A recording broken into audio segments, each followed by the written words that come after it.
Le bruit a commencé, et mon âme est tombée dans un abîme. C'était la voix de ma fille. Mais ce n'était pas pour moi. J'étais seule dans la cuisine, à remuer mon café encore chaud, quand mon téléphone a vibré sur la table. J'ai distraitement appuyé sur lecture, m'attendant à un message normal, peut-être un court message. Mais quelques secondes ont suffi à me figer. Sa voix était pleine d'une douceur calculatrice, un ton destiné uniquement à séduire. Et à chaque mot, je comprenais mieux. Ce message était pour son mari. Pas pour moi. Le choc fut comme une décharge électrique qui me parcourut les os. Je ne savais pas si je devais lâcher le téléphone, crier ou pleurer. Mais je restais là, sans voix, le café coulant de la cafetière et brûlant sur le feu, tandis que ma fille prononçait des phrases qui me déchiraient. Elle ne parlait pas seulement de lui, elle parlait aussi de moi.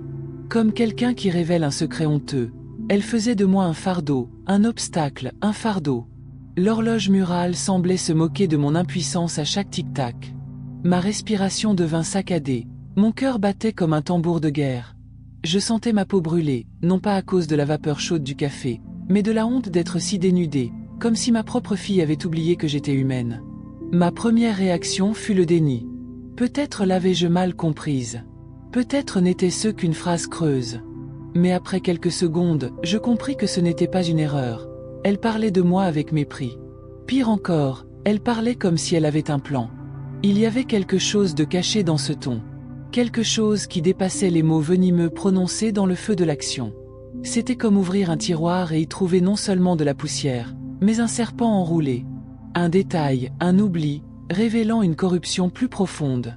Ma fille ne se contentait pas de se plaindre de moi. Elle avouait. Elle ignorait simplement que je serais le témoin. Ma main tremblait. J'ai appuyé sur pause, mais impossible de raccrocher. Les phrases résonnaient dans ma tête, chaque syllabe s'entrechoquant comme un couteau. Elle est juste en travers du chemin. Il est grand temps, personne ne remarquera. Ces mots ne sont pas de simples oublis. Ce sont les graines de quelque chose qui pousse dans l'obscurité. Je m'appuyais contre la table et essayais de ne pas m'effondrer. L'odeur du café brûlé emplissait la cuisine, lourde et aigre, comme pour me rappeler que même les choses les plus simples peuvent se perdre en quelques secondes. Le silence après le combiné était plus assourdissant que des cris. C'était le silence de la trahison. J'ai fermé les yeux, et soudain, tout m'est revenu. Les rires étouffés en entrant dans la pièce, les regards en coin, les commentaires déguisés en plaisanterie sur mon physique, mes cheveux, ma peau. J'étais toujours resté silencieux. J'avais toujours ravalé ma pensée. J'avais toujours pensé, elle est jeune, elle ne comprend pas, elle va changer. Mais maintenant, ce n'était plus de l'ignorance. C'était une décision consciente. C'était de la froideur. Le plus effrayant, c'était qu'au milieu de cette malice, il y avait un détail. Quelque chose qui ne me concernait pas seulement. Une étincelle de vérité à peine voilée, un fil tendu dans un tissu de mensonges. Si je tirais dessus, peut-être que tout s'écroulerait. Et ce soupçon me faisait frémir plus que le mépris lui-même. À chaque battement de cœur, je me sentais moins comme une mère blessée et plus comme une femme qui s'éveille. Je ne pouvais pas faire semblant de ne pas l'avoir entendu. Je ne pouvais pas me convaincre que ce n'était qu'une colère passagère. C'était la preuve. C'était le sésame vers quelque chose de plus grand. Je serrais mon téléphone fermement, comme quelqu'un avec une arme chargée. Je ne savais pas encore quoi faire. Une chose était sûre, après cet enregistrement, plus rien ne serait comme avant. Et la question brûlante n'était pas de savoir si je pouvais supporter la douleur. La question était, jusqu'où ma fille est-elle capable d'aller, et que vais-je faire de ce que j'ai découvert par hasard? Je restais immobile, le téléphone encore chaud dans ma paume, comme s'il était devenu un fragment vivant de la trahison que je venais d'entendre. L'enregistrement ne dura pas longtemps, mais il laissa de profondes cicatrices, comme des brûlures invisibles. La cuisine me parut plus petite, presque étouffante. Les murs blancs, autrefois familiers, m'enfermaient maintenant comme une pièce sans fenêtre. Même le bruit lointain de la rue, les pas précipités des voisins, tout semblait étouffé, comme si j'étais sous l'eau. À chaque seconde, les paroles de ma fille se répétaient dans ma tête. Ce n'était pas seulement le contenu, mais aussi le ton.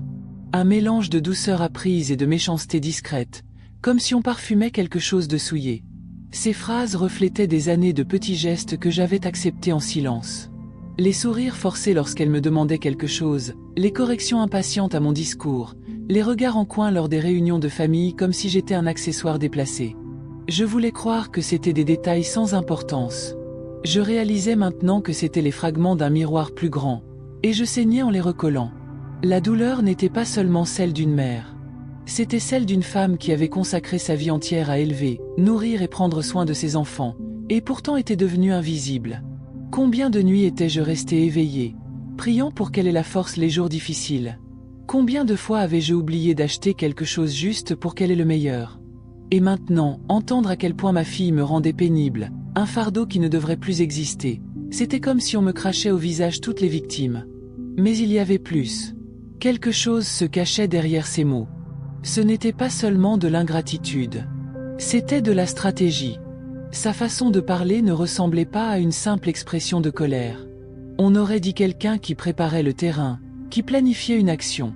Cela me consumait. Une question me trottait dans la tête, que je ne pouvais pas garder pour moi. Pourquoi son mari entendrait-il cela? Quel genre de complot était-ce, dans lequel je devenais un élément négligeable?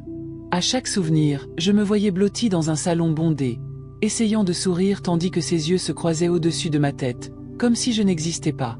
Ou bien je me souvenais de ce déjeuner où elle s'était moquée de moi devant les invités, me taquinant d'un air radieux. Ce sont ces souvenirs qui refont surface aujourd'hui, me faisant réaliser que je n'ai jamais vraiment caché mon mépris. Je refusais simplement de l'admettre. C'est peut-être pour cela que tant de gens restent ici, observant chaque révélation comme le souffle de quelqu'un qui dit enfin la vérité. Parce qu'ils reconnaissent en silence, admettent amèrement, que l'amour ne protège pas toujours de la cruauté dans leur propre foyer.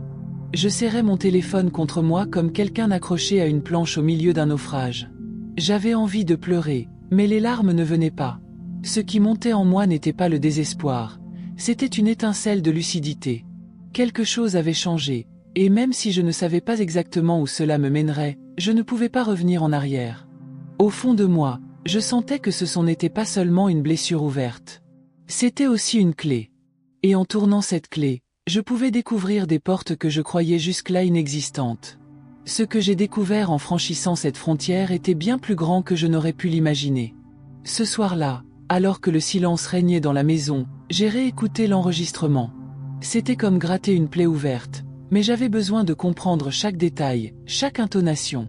Le bruit de sa respiration avant qu'elle ne parle, son rire étouffé au milieu d'une phrase, et même son ton entendu lorsqu'elle a prononcé le nom de son mari. Plus j'écoutais, plus il m'apparaissait clairement qu'il ne s'agissait pas d'un simple coup de gueule. C'était une intrigue soigneusement construite, une conversation aux intentions cachées. La solitude de ma chambre s'est transformée en salle d'audience. Les murs m'observaient comme des témoins silencieux. La lampe projetait une lumière tamisée qui semblait se moquer de ma vulnérabilité. Et moi, assise au bord du lit, je tenais le téléphone comme une arme à double tranchant, un instrument à la fois de douleur et de perspicacité. Mon cœur battait la chamade, comme s'il cherchait à s'échapper.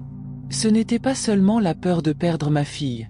C'était le sentiment d'être confronté à quelque chose de plus grand, de pire, de plus dangereux. L'enregistrement audio n'était pas seulement empreint de mépris. Il laissait entrevoir des décisions, des alliances et même des menaces voilées. Des mots errants comme « personne ne remarquera »,« ce n'est qu'une question de temps, elle ne sait rien ». Chaque phrase était une ombre grandissante, un avertissement que je ne luttais pas seulement contre le deuil. J'étais au cœur d'un jeu dont j'ignorais l'existence. Mes yeux brûlaient. L'espace d'un instant, je les fermais et imaginais le passé.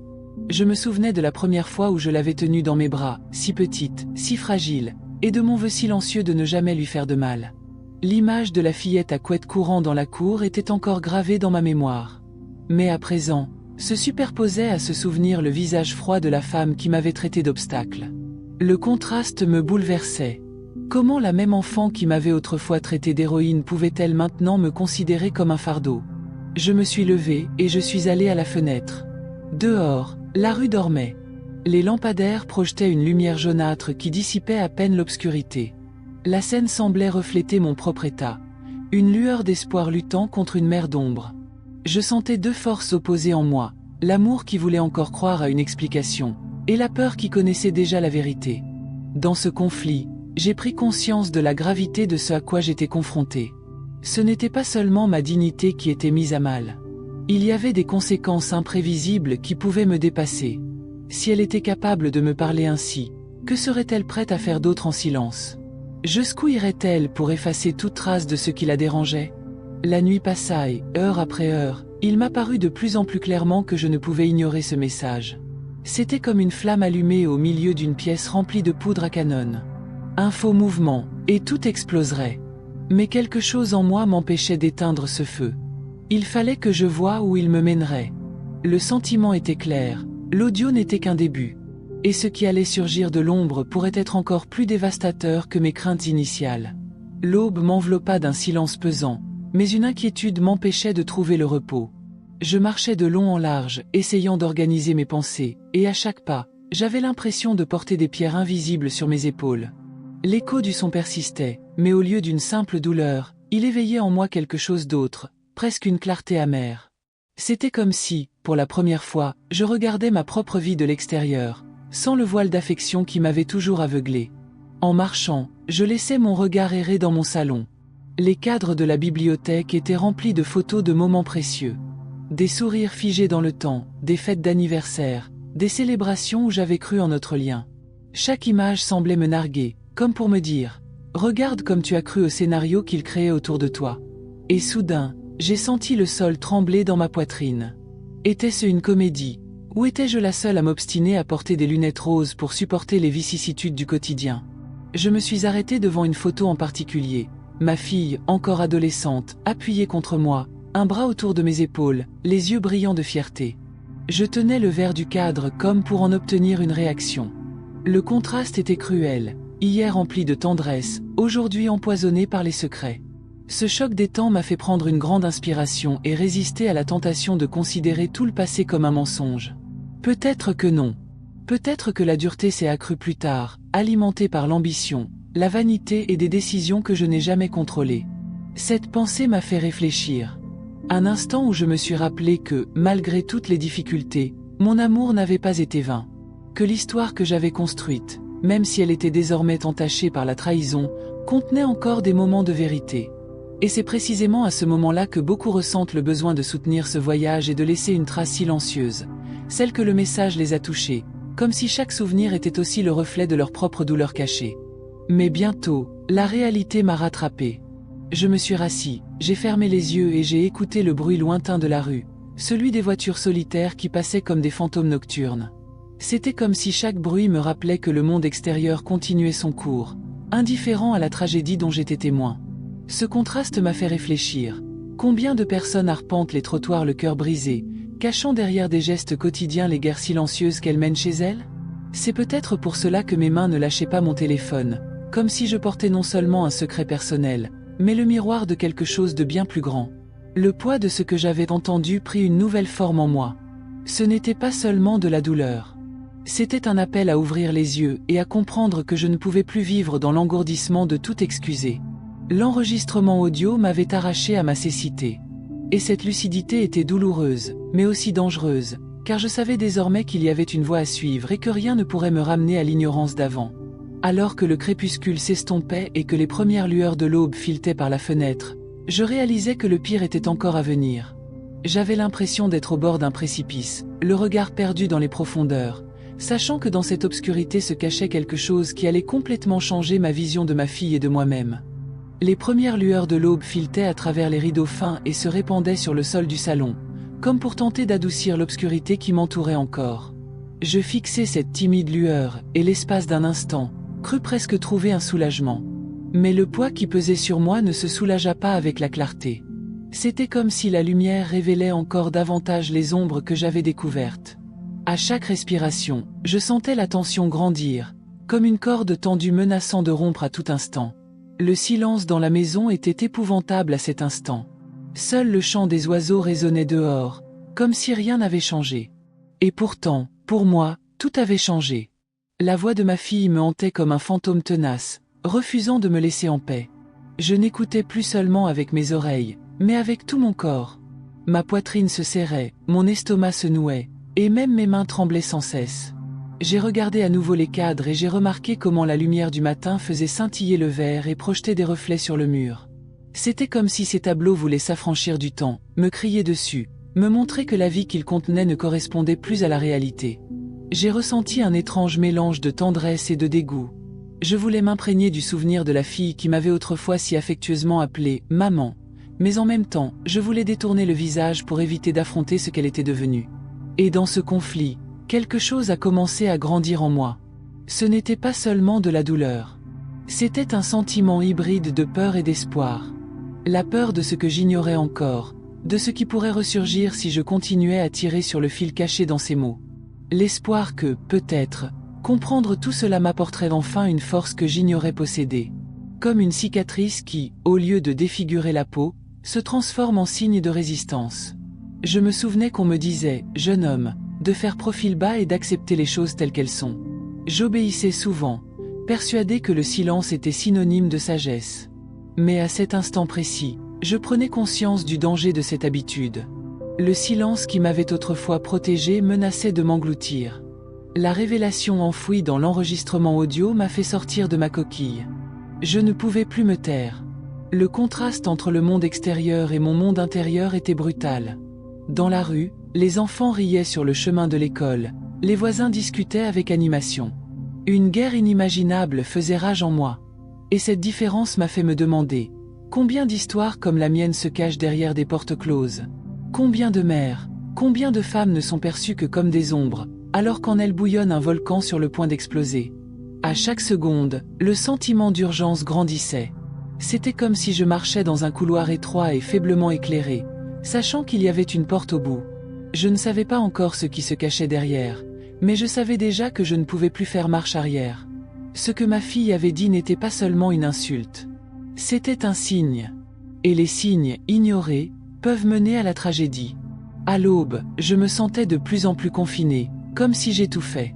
Mais cette suffocation s'accompagnait d'une étrange certitude. Ce que j'avais découvert n'était pas le pire. Le plus profond restait caché, attendant le bon moment pour faire surface, et je le sentais déjà approcher, comme quelqu'un qui entendait pas dans l'obscurité. Le soleil s'était déjà levé, mais la lumière qui filtrait par la fenêtre ne dissipait pas l'obscurité qui s'était installée en moi. C'était étrange comme la lumière pouvait être aussi trompeuse. La pièce était baignée d'or, les rideaux flottaient doucement au vent, et pourtant j'avais l'impression de vivre dans l'obscurité. Quelque chose en moi ne brillait pas, comme si une ombre s'était abattue sur mon âme. Je suis allé dans la cuisine. L'odeur du café brûlé du petit matin flottait encore dans l'air. C'était comme si la maison entière portait le souvenir de cette nuit, complice silencieuse de tout ce que j'avais entendu.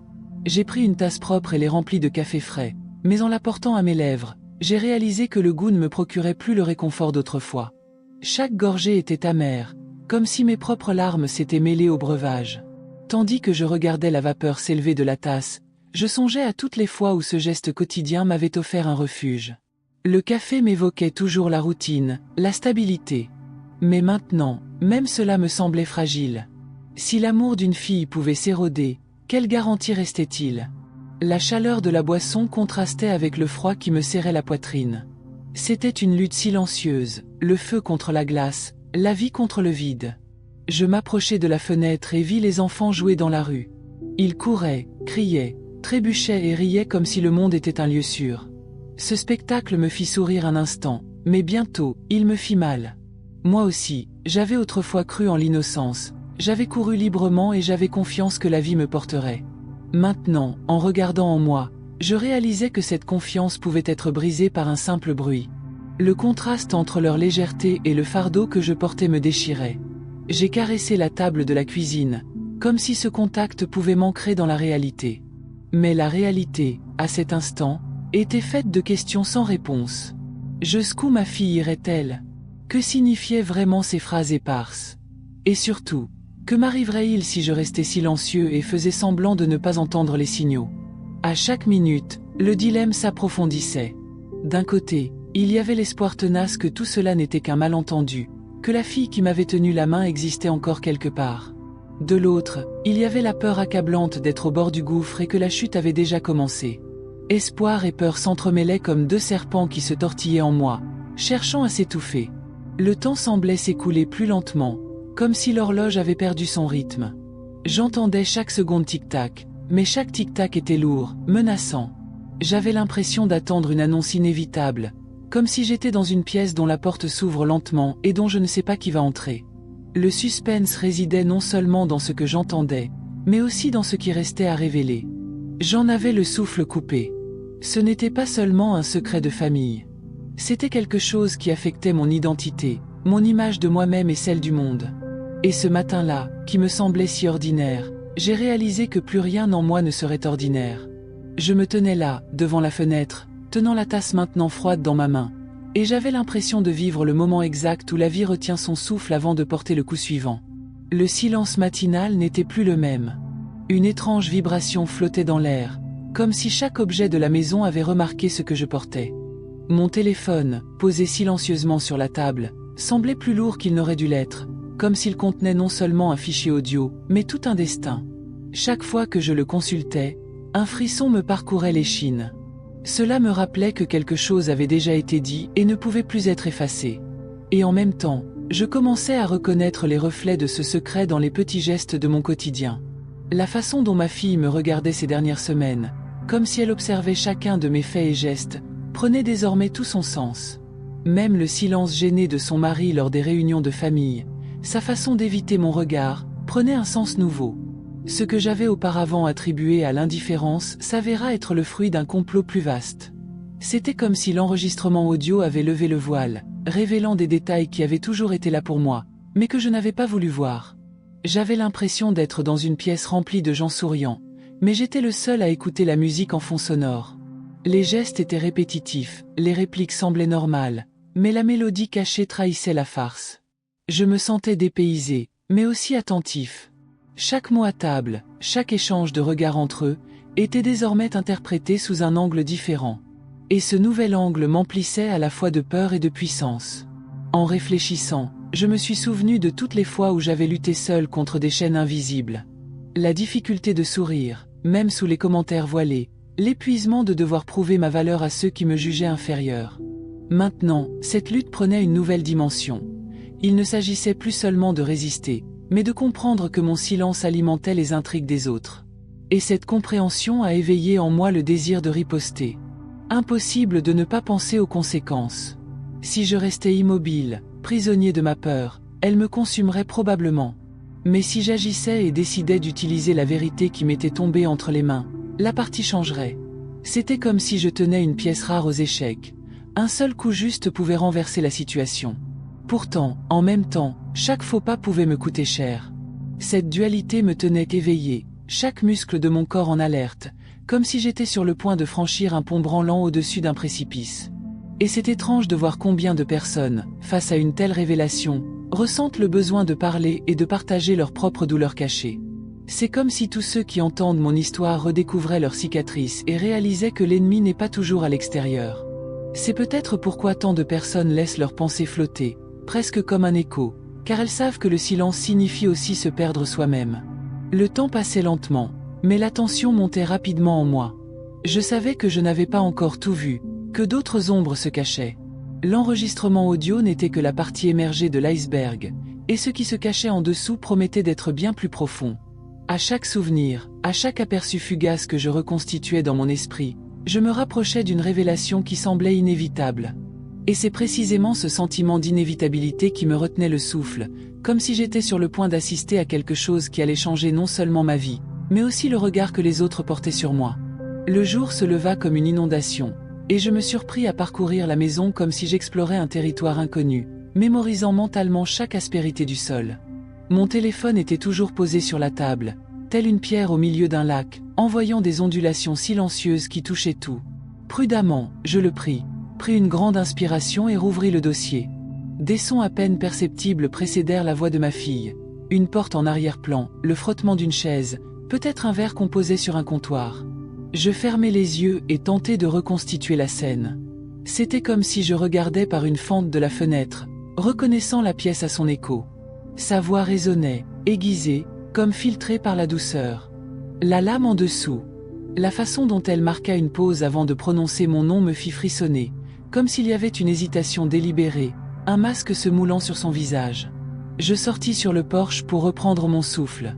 La rue reprit son rythme, un marchand de fruits vendant les spécialités du jour, un chien luttant contre le vent pour son territoire, des enfants courant avec des sacs à dos presque aussi gros que les leurs. La vie a une cruelle façon de continuer. Je regardais le ciel, De fins nuages à moitié effacés dérivaient comme des écharpes. J'avais l'impression de m'enfoncer dans ce tissu et d'oublier. En même temps, une impulsion tenace me tira en arrière. Je ne pouvais effacer ce que je savais. Pas maintenant. L'espoir apparut timidement, tel un rayon de soleil au-delà du balcon d'une vieille maison, mais bientôt il se trouva confronté à un défi. Quel chemin prendre ou me perdre? Je suis rentré dans la maison et j'ai regardé la pièce avec un regard différent de la veille. Les objets avaient une signification différente. La table, témoin de temps de déjeuner, le petit canapé usé sur la coudoir gauche où je m'asseyais toujours, la bibliothèque avec ses livres et ses photos. Tout semblait exiger une décision de ma part. J'ai pensé au visage de ma fille, à la façon dont la lumière de l'après-midi projetait une ombre précise sur la courbe de son menton lorsque nous étions dans le jardin, des années auparavant. Quand j'y pense, ma poitrine se serre, non seulement à cause de la perte de ce qui était, mais aussi à cause de l'incertitude de ce qui reste. Entre le doux souvenir et l'amère découverte, une étroite bande de terre sur laquelle je dois marcher sans tomber. Les dernières réunions de famille me sont revenues comme des scènes sinistres. Son mari esquivait mes questions, répondant par phrases courtes, toujours amicales, toujours trop neutres. La précipitation à mettre fin aux visites, l'excuse d'une obligation, le sourire qui n'atteignait pas ses yeux. Sur le moment, je l'attribuais à la timidité. Maintenant, je place chaque geste sur une table imaginaire et l'analyse comme quelqu'un qui examine des coutures. Je trouve des points qui lâchent, des lignes qui ne se croisent pas là où elles devraient, un pli qui en cache un autre. Les progrès sont réels. Je commence à discerner le motif. Mais à chaque avancée, un obstacle me met à l'épreuve, comme si le tissu résistait à se défaire. J'éprouvais le besoin de parler à quelqu'un, de demander un regard extérieur. Mais la question demeurait, à qui pouvais-je faire confiance? La solitude a un son, et elle emplissait la maison d'une vibration profonde et constante. Mais dans ce son profond résonnait une note plus claire. Je ne sais pas d'où elle venait, peut-être de moi-même. Je pouvais choisir d'être petite et immobile, ou devenir une femme qui observe, enregistre et surveille. La différence est subtile, mais elle change tout. Qui observe respire.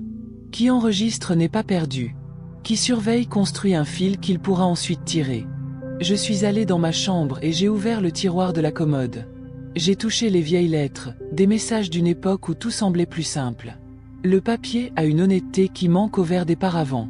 J'ai mis les lettres de côté et je suis revenu au présent. La maison sentait le savon, les vieilles couvertures et le café froid. La lumière déformait les ombres dans les coins, comme pour me rappeler que de près, rien n'est droit. J'ai dû accepter que la clarté est un animal capricieux.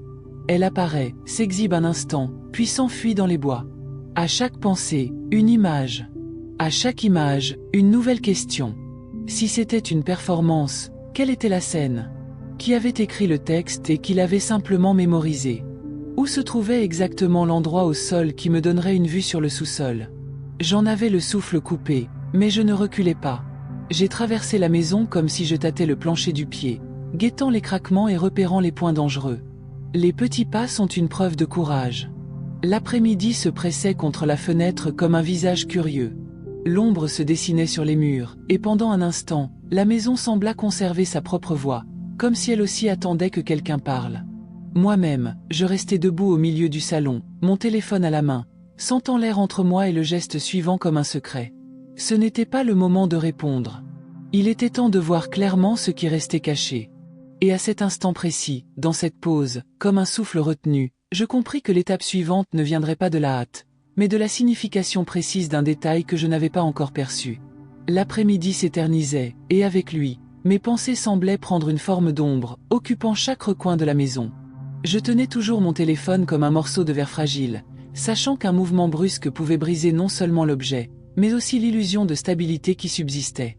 Le silence entre mes quatre murs n'avait jamais été aussi dense, presque tangible, comme s'il était fait de poussière en suspension dans l'air, attendant le moindre mouvement pour se dissiper.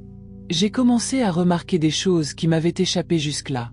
Le craquement du bois dans le couloir, le léger claquement de la fenêtre contre son cadre, même les pas dans la rue semblaient envahir le paysage comme des souvenirs enfouis. Chaque détail me faisait réfléchir. Certains signes ne se révèlent que lorsque notre regard change. Et mon regard n'était plus le même. Désormais, chaque son était porteur de sens, chaque silence dissimulait des questions. Je me suis arrêté devant le miroir du salon et j'ai observé mon reflet. La femme qui me regardait n'était pas seulement une mère blessée par un message audio inattendu. Elle était aussi en pleine transition, comme si elle traversait une rivière dont les eaux coulaient trop vite pour que ses pieds puissent s'y accrocher. Son regard trahissait la fatigue, mais aussi une étincelle qui n'était pas là la veille. Ce mélange de vulnérabilité et de clarté m'a déstabilisé. C'était comme si je me voyais pour la première fois, comme si je me reconnaissais. Et dans ce reflet, un contraste saisissant se révélait. La lumière de l'après-midi éclairait une moitié de mon visage, tandis que l'autre était plongée dans l'ombre. C'était une image macabre de la situation. D'un côté, l'espoir de trouver un sens, de l'autre, le doute qui me consumait. La lumière révélait des rides, les traces du temps, les cicatrices de la vie. L'obscurité masquait l'avenir. J'inspirais profondément, consciente d'habiter précisément cet espace entre ombre et lumière. Les souvenirs devinrent plus clairs. Les brèves conversations dans la cuisine lors des réunions de famille, la façon dont mon gendre détournait le regard à la moindre question que je posais, l'empressement de ma fille à raccrocher comme si j'étais déplacé. Tout faisait désormais partie d'une mosaïque que je n'avais pas voulu reconstituer jusque-là. C'était pénible à admettre, mais le message vocal n'était pas tombé de nulle part. C'était le résultat d'un complot qui se déroulait sous mes yeux depuis longtemps, et j'avais choisi de croire que ce n'étaient que des fils disparates. Un frisson me parcourut l'échine en réalisant qu'une partie de moi avait peut-être déjà soupçonné tout cela. Combien de fois avais-je ignoré la sévérité d'un regard sournois? Combien de fois étais-je resté silencieux face à des commentaires qui semblaient plaisanter, mais laissaient des cicatrices invisibles? Ce silence que je considérais autrefois comme une protection se révélait désormais une complicité involontaire.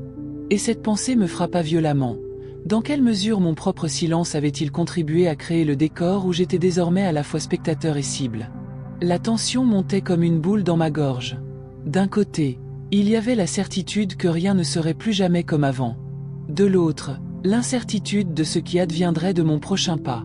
C'était comme si je tenais une lampe torche au milieu d'une forêt dense. Le faisceau n'éclairait que quelques mètres, le reste demeurant invisible. Et il me fallait décider où diriger la lumière. Je restais immobile devant le miroir, comme si le silence pouvait m'apporter des réponses. Mais je ne ressentais que le poids du temps qui s'accumulait dans mes os, mes yeux et mes souvenirs.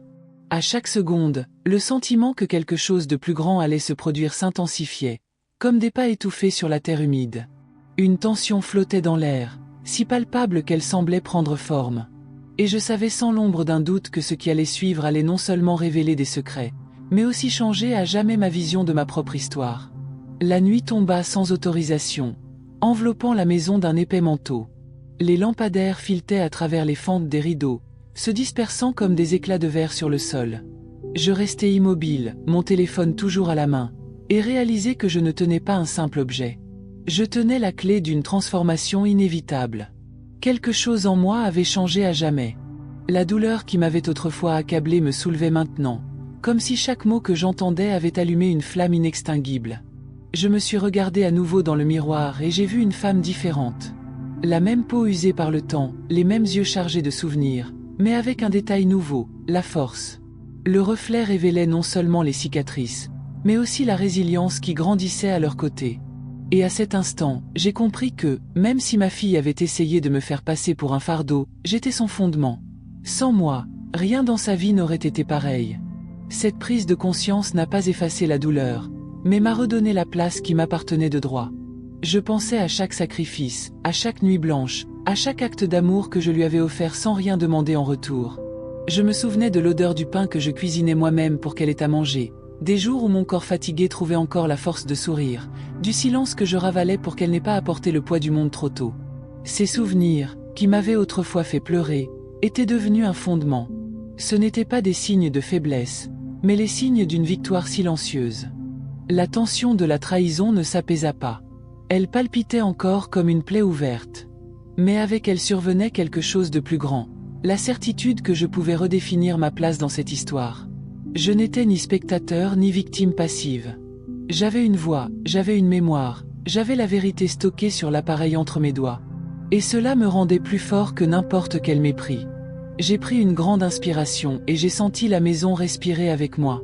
L'horloge murale continuait de tic-tac, mais chaque tic-tac ne semblait plus menaçant.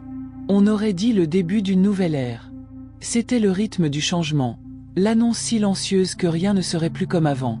Entre ombre et lumière, Peur et espoir, j'avais franchi un pont invisible. De l'autre côté, je n'étais plus la même femme qui avait commencé ce voyage. C'est étrange comme, dans des moments comme ceux-ci, nous ressentons le désir de laisser une trace durable à ceux qui nous écoutent. Car ce n'est pas seulement mon histoire. C'est celle de tant de personnes qui se sentaient invisibles, traitées comme des fauteurs de troubles, mais qui portent en elles une force inébranlable. C'est peut-être pour cela que tant de personnes soutiennent ce genre de parcours, aiment, commentent, partagent leurs propres blessures et restent à nos côtés, comme ceux qui construisent un réseau invisible de résistance et de vérité. Et c'est aussi pourquoi tant de personnes choisissent de s'abonner, afin de ne pas perdre le fil qui relie chaque révélation, chaque étape de ce voyage. Quand j'ai enfin posé mon téléphone sur la table, j'ai senti un cercle vicieux se refermer. Non pas celui de la douleur, mais celui de la cécité. Je voyais désormais tout clairement. Et même si le chemin était encore sombre, je savais que j'étais prêt. Non pas parce que les blessures étaient guéries, mais parce que j'avais appris à marcher même avec des plaies ouvertes. L'obscurité de la nuit semblait envahir toute la pièce, mais je savais qu'une flamme brûlait en moi, une flamme qui ne s'éteindrait pas.